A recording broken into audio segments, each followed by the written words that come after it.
Hi అండి. అందరికీ నమస్కారం అండి ఫ్రెండ్స్.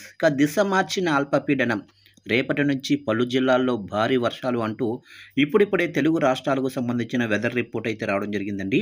అయితే ఇందుకు సంబంధించిన పూర్తి వివరాలైతే మన వీడియోలో తెలుసుకుందామండి. అంటే ఎక్కడెక్కడ ఈ వర్షాలు ఉంటాయి ఏంటి అనేది క్లారిటీగా తెలుసుకుందామండి. వీడియో మాత్రం పూర్తి వరకు చూడండి ఫ్రెండ్స్. అప్పుడే మనకి పూర్తి సమాచారం అయితే తెలుస్తుంది. లేట్ చేయకుండా టాపిక్లోకి వెళ్ళిపోదాము. తెలుగు రాష్ట్రాల్లో వాతావరణంలో ఒక్కసారిగా మార్పు వచ్చింది. మరో వేసవి అన్నట్లుగా వేడి తీవ్రత ఉక్కపోతల వల్ల చల్లబడింది.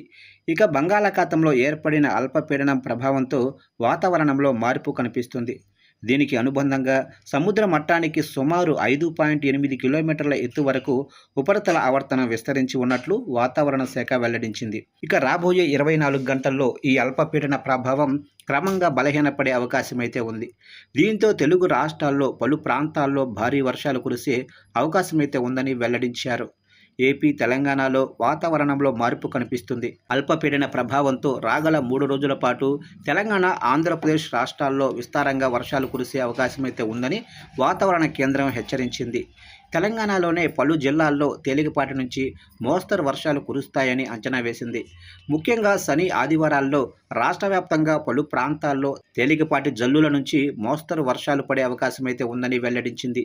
అదేవిధంగా దక్షిణ తెలంగాణలోనే పలు జిల్లాల్లో ఉరుములు, మెరుపులతో కూడిన వానలు పడతాయని, ఆ సమయంలో గంటకు 50 నుంచి 60 కిలోమీటర్ల వేగంతో భీకరమైన ఈదురు గాలులు కూడా వీచే అవకాశం అయితే ఉందని తెలిపింది.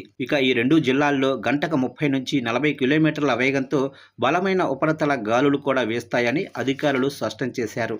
అదేవిధంగా ఏపీ విపత్తుల నిర్వహణ శాఖ కీలక ప్రకటన చేసింది. అల్పపీడన ప్రభావంతో సముద్రం తీవ్ర అలజడిగా మారే అవకాశమైతే ఉందని వెల్లడించింది.